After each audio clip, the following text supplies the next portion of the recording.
À travers les objets qu'elle se transmet. Exemple avec ce wagon qui a servi à transporter vers les camps de la mort des déportés allemands et qui vient d'être amené en Israël dans un mémorial situé à Netanya. Reportage Maël Benoliel.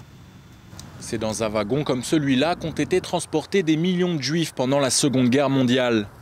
Ce wagon, la ville de Netanya l'a attendu pendant des mois. Ça n'a pas été simple. Nous savons très bien qu'il y a une tendance qui consiste à nier ce qui s'est passé pendant la Seconde Guerre mondiale et ce qui est arrivé aux Juifs. Trouver un wagon authentique comme celui-ci n'a pas été une chose facile. Désormais entre de bonnes mains, ce wagon fait dorénavant partie du site symbolique de Yad Lebanim, une enceinte commémorant la mémoire des enfants de Netanya morts pour la patrie.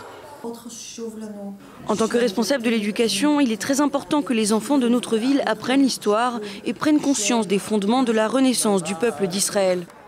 Une renaissance à laquelle a participé Yosef et Naomi Friedman, respectivement mari et femme. Rescapés de la Shoah, ils sont arrivés en Israël dans les années 50 après avoir perdu la majorité de leur famille dans les camps d'extermination nazis.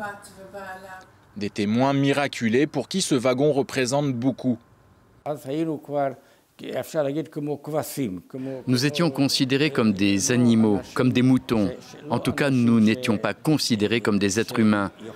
Aujourd'hui, personne ne comprend vraiment comment les Allemands ont réussi à nous transformer en moutons.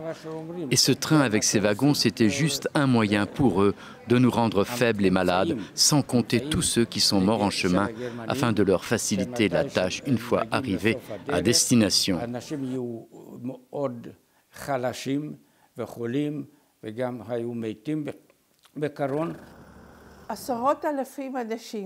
Des dizaines de milliers de personnes sont mortes à cause de ces wagons qui nous amenaient vers la mort. Mais je trouve cela bien qu'il y en ait un à Netanya. En plus, il repose sur des rails qui ont été sciés. Il ne peut plus voyager. Et cela m'a fait penser que ce serait bien qu'on coupe aussi les rails sous les pieds de tous ceux qui nous détestent, comme pour les empêcher de nous atteindre.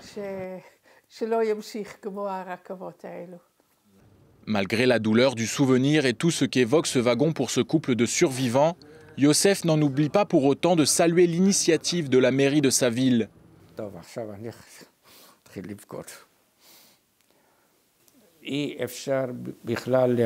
Cette initiative n'a pas de prix. La nouvelle génération s'imagine que c'est quelque chose d'inné de naître en Israël. Les jeunes pensent que c'est tombé du ciel. On a été obligé de donner presque 7 millions de vies juives. C'est le prix qu'on a eu besoin de payer pour avoir ce pays.